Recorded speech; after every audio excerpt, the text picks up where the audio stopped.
සාක්ෂි සනාථ කිරීමේ ප්‍රමාදය ඇතැම් නඩු වසර ගණන් පමා වීමට ප්‍රධාන හේතුවක්.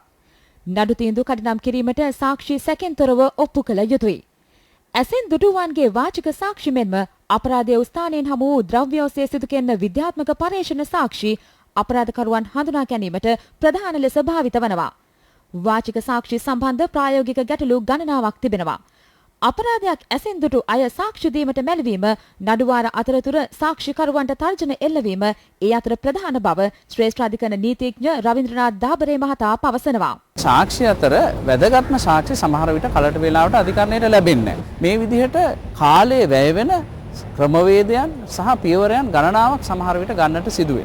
මේ විදිහේ ප්‍රශ්න ගණනාවක් හේතුවෙන් ඇත්තටම නඩු කල් යනවා. ඇඟිලි සලකුණු රස පරීක්ෂණ වැනි පරීක්ෂණ සාක්ෂි වලට හිමිවන්නේ වැදගත් තැනක්. පරීක්ෂණ සාක්ෂි ක්‍රමවේදවල නිගමන සඳහා සැලකිය යුතු කාලයක් ගත වීම යථාර්ථයක්. එහෙත් DNA හෙවත් ජාන තාක්ෂණය පරීක්ෂණ ක්‍රමවේද සියල්ලටම වඩා විධිමත්, වේගවත් හා නිවැරදි නව තාක්ෂණය ලෙස සැලකෙනවා. මේ ඔස්සේ අපරාධයක් සිදු ස්ථානයක වැටී තිබෙන කෙස් ගසකින් නූල් පොටකින් උවද දින 3ක් වැනි කෙටි කාලයකින් අපරාධකරු නිශ්චිතව සනාථ කළ හැකි බව ජාන විද්‍යාඥයින් පෙන්වා දෙනවා. යම්කිසි පුද්ගලයෙකුගේ මූලික ප්‍රවේණික රසායනය ලෙස සැලකෙන DNA අනුභාවිතා කරමින් ශ්‍රී ලංකාවේ සිදු වුණු විවිධ වර්ගයේ අපරාධ 1600ක් සඳහා නියම අපරාධකරු හඳුනා ගැනීමටත් ඒ වගේම අහිංසක සැකකරුවන්ගේ නිර්දෝෂීභාවය සනාථ කිරීමටත් මේ තාක්ෂණය අප සාර්ථකව භාවිතා කරගෙන තියෙනවා.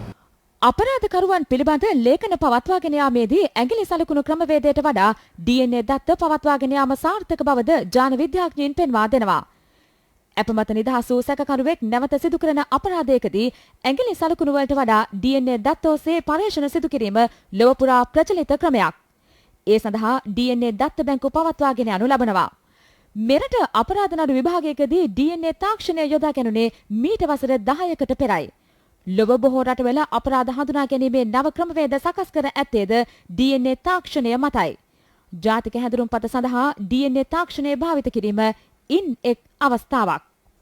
DNA තාක්ෂණය මගින් පරීක්ෂණ සාක්ෂි සනාථ කරවීම අධිකරණය සක්‍රිය කරවීමක්.